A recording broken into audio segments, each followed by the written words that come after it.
जय हिंद दोस्तों। ताकड़ सर की पाठशाला में आप सभी का स्वागत है। अब मैं एक बार और आपके बीच में 100 वन लाइनर प्रश्न लेके आया हूँ। वन लाइनर प्रश्न आपके बीच में कि राजस्थान का कौन सा जिला मध्य प्रदेश से सीमा नहीं बनाता है। तो डूंगरपुर ऑप्शन थे, लेकिन इसमें जो डूंगरपुर है वो सीमा नहीं बनाता है। लूनी नदी बेसिन को और किस नाम से जाना जाता है? तो गढ़वाल बेसिन के नाम से जाना जाता है। शेखावटी क्षेत्र किस प्रकार के जल प्रवाह के लिए जाना जाता है? तो अंतः प्रभावी क्षेत्र के लिए जाना जाता है शेखावटी क्षेत्र। अर्ध शुष्क प्रदेश में किस प्रकार की जलवायु पाई जाती है? तो स्टेपी जलवायु पाई जाती है दोस्तों। कौन सी जलवायु? स्टेपी। अरावली पर्वतमाला को कितने मुख्य भागों में बांटा गया है? तो 3 भागों में बांटा गया है, दक्षिणी भाग, मध्य भाग और उत्तरी अरावली भाग। अरावली की सर्वाधिक ऊंचाई और विस्तार किस भाग में है? तो दक्षिणी अरावली जो भाग है उसमें सर्वाधिक ऊंचाई और विस्तार है। बालोतरा शहर को अन्य किस नाम से जाना जाता है? तो पोपलीन नगरी के नाम से भी बालोतरा शहर को जाना जाता है। राजस्थान में रंगाई, छपाई और वस्त्र उद्योग से संबंधित प्रमुख स्थल कौन से हैं? तो संबंधित क्षेत्र जो स्थल है बालोतरा, पाली और भीलवाड़ा। इन तीनों जगह पर रंगाई और छपाई और वस्त्र उद्योग शामिल है। राजस्थान में 120 किलोमीटर की रफ्तार से चलने वाली शुष्क हवाएं क्या कहलाती है? तो लू या लूप कहलाती है दोस्तों। क्या कहलाती है? लू या लूप। शीतकालीन वर्षा मावट की उत्पत्ति किस पवनों से होती है? तो मावट की उत्पत्ति पछुआ पवनों से होती है दोस्तों। कौन से पवनों से? पछुआ पवनों से। आंतरिक प्रवाह की सबसे लंबी नदी कौन सी है? तो याद रखना दोस्तों, घग्गर नदी। घग्गर नदी की कुल लंबाई कितनी है? तो 465 किलोमीटर दोस्तों। कुल लंबाई 465 किलोमीटर। घग्गर नदी का उद्गम स्थल कहाँ पर है? तो शिवालिक की पहाड़ियों में घग्गर नदी का उद्गम स्थल है। अंधेरी और उजाली नाम के दो लघु प्रवेश द्वार किस बावड़ी में बने हुए हैं? तो चांद बावड़ी में बने हुए हैं दोस्तों। चांद बावड़ी में। राजस्थान की सबसे बड़ी और सबसे गहरी बावड़ी कौन सी है? तो याद रखना दोस्तों, चांद बावड़ी है। मरुगंगा कमांड क्षेत्र विकास कार्यक्रम कितने मरुस्थलीय जिलों में चलाया गया है? तो 10 मरुस्थलीय जिलों में यह कार्यक्रम चला गया है, मरुगंगा कमांड। मरुगंगा कमांड क्षेत्र विकास कार्यक्रम में केंद्र और राज्य की भागीदारी कितनी है? तो जो केंद्र सरकार है वो 75% और राज्य जो है वो 25% इसमें सहभागिता है या भागीदारी है। प्रसिद्ध आकलवुड फॉसिल्स पार्क राजस्थान में कहाँ पर है? तो आकल गांव जैसलमेर में स्थित है दोस्तों। आकल गांव जैसलमेर। आकलवुड फॉसिल्स पार्क में कितने वर्ष पूर्व के अवशेष मिले हैं? तो 18 करोड़ वर्ष पूर्व के अवशेष मिले हैं। आकलवुड फॉसिल्स पार्क किस अभ्यारण्य के अंदर स्थित है? तो राष्ट्रीय मरु उद्यान के अंदर ये स्थित है। राजस्थान में मैदानी भूभाग में कौन सी मृदा पाई जाती है? तो मैदानी भूभाग में दोस्तों अल्फी सोल मृदा पाई जाती है। सिरोजम मृदा का दूसरा नाम क्या है? तो भूरी पीली मिट्टी है। क्या है दोस्तों? भूरी पीली मिट्टी। 2011 की जनगणना के अनुसार राजस्थान का लिंगानुपात कितना है? तो 928 है दोस्तों, 928। राजस्थान में सर्वाधिक लिंगानुपात वाला जिला कौन सा है? तो सर्वाधिक लिंगानुपात वाला जिला है डूंगरपुर, जिसमें 994 है लिंगानुपात, 994। राजस्थान में न्यूनतम लिंगानुपात वाला जिला कौन सा है दोस्तों? तो उसका राइट आंसर हो जाएगा धौलपुर, जो है इसमें न्यूनतम लिंगानुपात है। लिंगानुपात की दृष्टि से राजस्थान का देश में कौन सा स्थान है दोस्तों? तो 21वां स्थान है दोस्तों। कौन सा स्थान है? 21वां। राजस्थान की बात कर रहे हैं। पाली में लिंगानुपात कितना है? तो 987 है दोस्तों। कितना है? 987। 1299 में अलाउद्दीन खिलजी के आक्रमण के समय अमीर के सेनापति कौन थे? तो धर्म सिंह और भीम सिंह थे दोस्तों। धर्म सिंह और भीम सिंह। अलाउद्दीन खिलजी के कौन से सेनापति की मृत्यु हम्मीर के संघर्ष से हुई थी? तो नुसरत खान की मृत्यु हम्मीर के संघर्ष से हुई थी। राणा सांगा का राज्याभिषेक कब हुआ था? तो याद रखना दोस्तों, 1509 में राणा सांगा का राज्याभिषेक हुआ था। राणा सांगा ने करमचंद पवार को कौन सी जागीरें दी थी? तो बनेड़ा और शाहपुरा की जागीरें राणा सांगा ने करमचंद पवार को दी थी। राणा सांगा के शरीर पर कितने घाव थे जिसके कारण उन्हें सैनिकों का भग्नावशेष कहा जाता है दोस्तों? तो याद रखना, राणा सांगा के जो सीने में है, जो शरीर पर है, वो 80 घाव थे। कितने घाव थे? 80 घाव, जिन्हें सैनिकों का भग्नावशेष के नाम से भी जाना जाता है। मानपुर का युद्ध 1748 में किसके बीच हुआ था? तो उत्तर इसका हो जाएगा ईश्वरी सिंह और अहमद शाह अब्दाली के बीच में हुआ था मानपुर का युद्ध। किस शासक ने ईश्वर लाट से कूदकर आत्महत्या कर ली थी? याद रखना, ईश्वर लाट या से कूदकर जिसने आत्महत्या कर दी थी वो ईश्वरी सिंह है। कौन है दोस्तों? ईश्वरी सिंह। चित्तौड़गढ़ पर हमला पहला आक्रमण किस अफगान शासक ने किया था? याद रखना उसका नाम है मामू। क्या है? मामू। त्रिपुलिया दरवाजा और अंधेरी दरवाजा किस दुर्ग में स्थित है? तो याद रखना दोस्तों, रणथंभौर दुर्ग में त्रिपुलिया दरवाजा और अंधेरी दरवाजा स्थित है। राजस्थानी शब्दकोश किसने तैयार किया था? तो सीताराम लालस ने तैयार किया था, सीताराम लालस ने। बेराट में किस सभ्यता के अवशेष मिले हैं? तो मौर्यकालीन और बौद्ध धर्म से संबंधित है। बेराट में अवशेष मिले हैं, मौर्यकालीन और बौद्ध धर्म से संबंधित अवशेष मिले हैं। जयपुर की रियासत पर किस राजपूत वंश ने शासन किया था? तो जयपुर की रियासत पे कछवा राजवंश ने शासन किया था। ललित विग्रह राज के रचयिता कौन थे दोस्तों? तो सोमदेव थे। ललित विग्रह राज के रचयिता सोमदेव थे। सोमदेव किस राजा के दरबार में थे? तो विग्रह राज चतुर्थ के दरबार में थे दोस्तों। किसमें थे? विग्रह राज चतुर्थ। अजमेर का कौन सा शासक था जिसने दिल्ली पर विजय प्राप्त कर उसे अपना साम्राज्य में शामिल कर लिया था? तो विग्रह राज चतुर्थ जो था वो था दोस्तों, जिन्होंने अजमेर पर शासन था और दिल्ली पर विजय प्राप्त करके उसे साम्राज्य में मिला लिया था, विग्रह राज चतुर्थ ने। राजस्थान का सबसे शुष्कतम जिला कौन सा है? तो याद रखना दोस्तों, जैसलमेर जो है राजस्थान का सबसे शुष्कतम जिला है। जैसलमेर का न्यूनतम जनसंख्या घनत्व कितना है? तो 17 है दोस्तों, 17।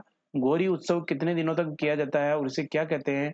तो ये गोरी उत्सव जो है 40 दिन में किया जाता, 40 दिन तक किया जाता है। लोक नाट्यों का मेरु नाट्य कहा जाता है दोस्तों इसे।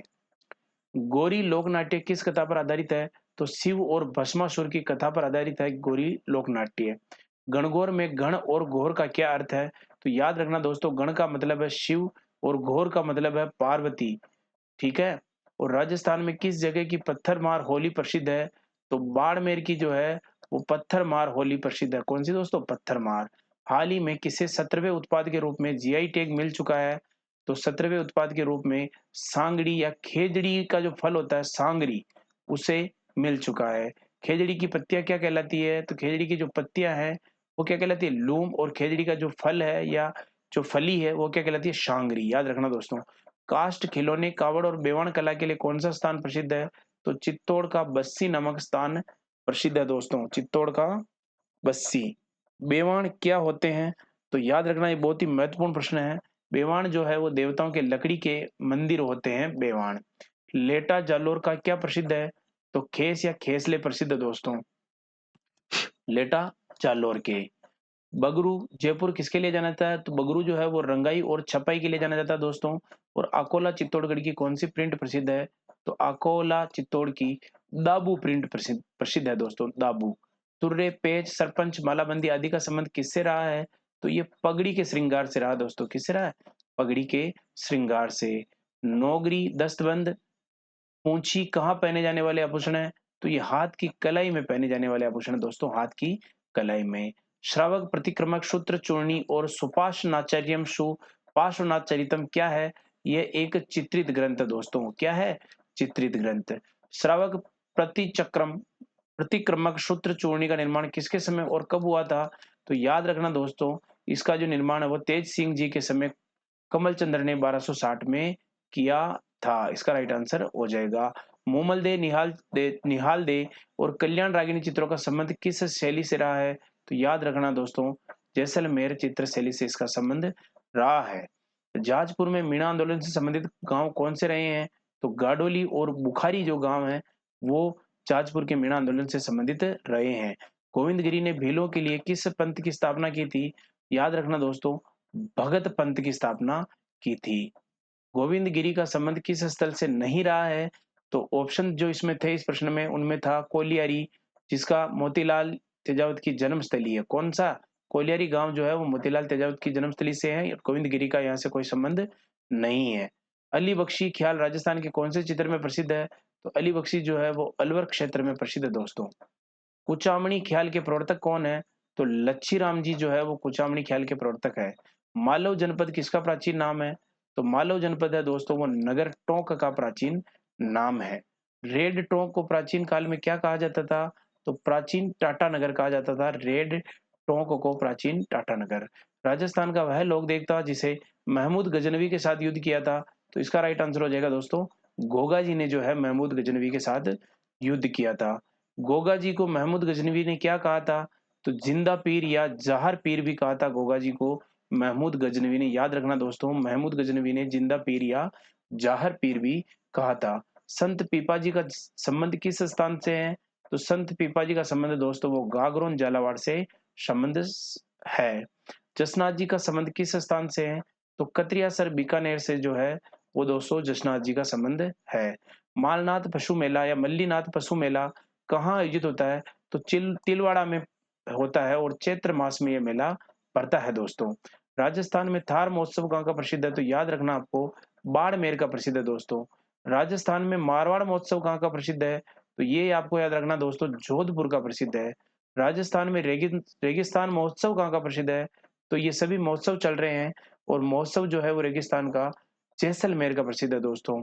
छोटी तीज का त्योहार किस हिंदू महीने में मनाया जाता है? तो श्रावण मास के शुक्ल पक्ष की तृतीया को मनाया जाता है छोटी तीज। घोघरू आभूषण शरीर के किस भाग में पहना जाता है? याद रखना आपको कलाई में पहना जाता है दोस्तों। बजटी आभूषण कहाँ पहना जाता है? तो बजटी आभूषण गले में पहना जाता है दोस्तों, गले में। खंगाली, हमेल, हसली, तुलसी, चंपा के लिए आभूषण शरीर के किस भाग में पहने जाते हैं? ये सभी गले के आभूषण है दोस्तों, याद रखना आपको गले के आभूषण। बीकानेर के जूनागढ़ किले का निर्माण किसने करवाया था?